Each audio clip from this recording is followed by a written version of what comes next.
I shared this experience on /x/ a little while back, but may as well post again. This isn't exactly paranormal though, just batshit balls nailed to the wall schizo. This is the story of the crazy Black Shaman. It's about 10 years ago, probably almost to the date because it was summer. I was still in college at the time and remember it being hot that day, but it's Florida so that could be any time. I'm walking around my apartment complex near dusk just stretching my legs since I felt restless. A guy pulls up in a car and stops me. His arm is covered in those snap bracelets, jeweled bangles, gold, all that shit, and he's got some pretty thick dreads, but is otherwise well kept. Asks if I knew where a certain block of buildings was and I point him that way. A few minutes later I'm still walking and he circles back. His friend wasn't home, he said. Starts shooting the shit with me and asks if I went to a certain college, which I did. From here we just start chatting because he seems chill enough and the apartment was gated and I was young and dumb. So eventually he gets out of the car and we just sit together in the outside mail area talking. After about 10 minutes this guy says that I have an aura about me that called out to him to speak to me. However, he senses that I'm hiding my true persona, then goes on to tell me about 20 other things about myself that are pretty goddamn spot on. In hindsight it's basically cold reading and some good guesses more or less. So we keep chatting and he says that I haven't been living up to my potential, that I was meant for something more because I was born with the crown of David. That I've been holding myself back by second guessing myself and keeping to my own little world. Around here is where it starts to go full on wackadoo. He calls me a Lion of Judah. He then proceeds to proclaim me a king and literally kisses my hand and the ground I've treaded on, saying that he has an immense amount of respect for me. The dude literally crawls on his hands and knees for this. He tells me that I crave the feeling of true success, which I do, and have yet to achieve it as I was too concerned on what I knew, when the key is who you know. He then goes on to say he's been all over the world, shows me pictures of him hanging out with celebrities and stories about everyone from Michael Jackson to J.Lo, even Bush Sr. His body is covered in trinkets, each one has a story and was a gift. The guy has a great and warm energy about him, always has a smile on his face. He then goes on to say we should become friends so he can help me achieve my goals by helping me network and realizing and coming to terms with who I am. We exchanged contact information. He said that if I wanted I could call him and we could meet at a Taco Bell or whatever later tonight and shoot the shit again. The whole thing felt like some sort of hazy dream. I remember that distinctly, like it wasn't real at all. So after talking about it with some friends and being told hell no, I decide to go meet him because nothing bad can happen at a Taco Bell surely. I arrived and the prophet was sitting at a table by himself smiling already when I got there. We pretty much covered the same things as before despite me trying to start the conversation with small chit-chat. The main focus of this one though was realizing who and what I was. That last one strikes me as the most odd in hindsight. The first step being to cast aside my self-doubts and anxieties and do what I wanted, to focus on me for once instead of worrying if everyone else around me was happy and if I could better help others. Standard stop hanging yourself on a cross for other people's stuff, I guess. He mentioned again that I had great power and with that, as I grow into myself and start down my journey, that I would be capable of great compassion, or if abused, great evil. He further continued not to concern myself with many things as I had great beauty and my energy drew people to me. He noted this a few times, as most of the people that also came into Taco Bell sat quite close to us despite it being a rather large one. He then instructed me to psychically read him as he had me the night before. I nailed quite a few things, including a blind object test of him having a folded business card in his left hand, but was also spectacularly wrong on a few other things. He seems to think I may have some presence or medium abilities. He then stated that he'd like to go with me to downtown Orlando and walk around the area to help fine-tune my persona by gauging my energies when exploring and interacting with these different people. Consent stress on exploration as there is no discovery without an exploration. I have no clue when the first Persona game released, but these are his exact words. Constant use of persona. When I mentioned that I had another friend that would like to meet him and maybe come along, he seemed shocked and asked if I had told her anything about him. I backpedaled with a lie and said that I had not, but thought she and he would get along. He stated that the trek would be about me and that if she wanted to meet him she certainly could, but wanted to focus on solidifying my foundation first. While alarming, he did state that never let them see your hand on the first game.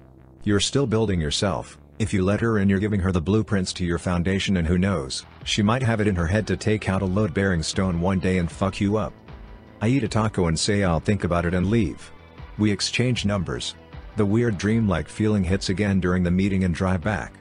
The next day he began texting me on my phone. A phone I no longer have for reasons that will become obvious. This is an accept I had saved of it. I had seen you walking around for a long while and always wanted to talk to you. Hey, you mind if I bring another friend along? No, you cannot do that. This is your foundation. It must be about you. He pretty much sent that follow-up instantly. We go back and forth a bit more, but there's no small talk, it all goes back to me. In both texts and the meeting he asked if I had mentioned him to anyone after this. He seemed rather intent on knowing. Red flag even to a retard like me. The next red flag came after more texts which made it clear that he was way too fucking interested in me. Every time we've talked he just seems a bit too peppy and focused on me. Every conversation is about me and my potential. Not even my father or preacher, which I had a great relationship with, ever had the amount of interest this guy had for me. On reflection, it's chilling, sort of how cheery Ted Bundy was. My gut reaction after about 2 nights while speaking with him after meeting was a resounding no to his downtown trip. Even by his own advice, I'm making the right choice. I searched his name and number and he's clean. Too clean to the point of a possible alias. No, I did not keep track of any of that after all these years because I wanted desperately to forget and move on. I text him back and say I don't think I can continue this and that I don't think I'll do another meeting and think we should go our separate ways. He calls immediately and there's agitation in his voice. I don't remember much of what was said, but I call the phrase "I'm very disappointed and hurt." I apologize and hang up. An icy feeling of dread washes over me at this point, even though I was sure I had just cut the cord.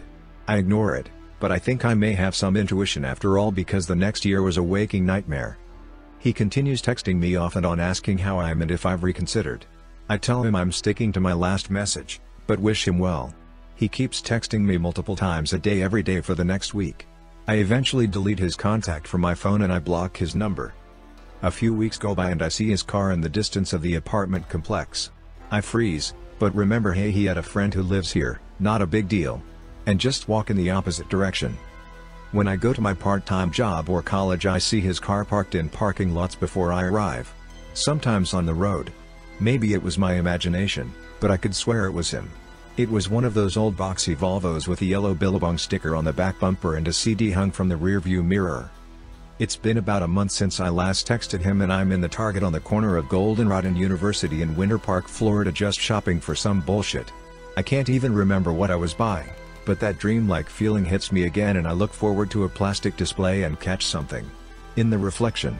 He's behind me. About 20 feet away in another aisle.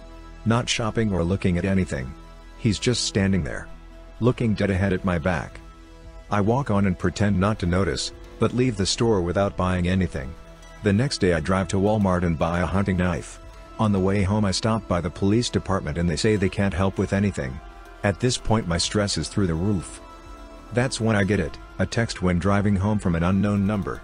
How are you? Hope you are well. Do any fun shopping? Every day from then on I'm clutching this knife, carrying it with me everywhere. Almost once a week I get a text from a new number asking something or talking as though a conversation was being continued. Foolishly I typed out once asking who it was. Come on and on, it's me, your friend. Your persona should have told you that. I can feel the color drain from my face. Everywhere I went I either saw him out of the corner of my eye or his car parked somewhere I was going on the road, either imagined or not. He's still texting me, always from different numbers. Even at Christmas. I move apartments later on that year to live with my sister, and for a long while everything is fine and quiet. Then the knockings start. About once every other week when I'm home alone there's a knock. Always a random night of the week. The text messages stop and for a while the knockings do too. It's been almost a year since I had seen him at Target. My sister and I are home and there's a pounding on the door. There's a desperation behind it and the dream feeling comes back.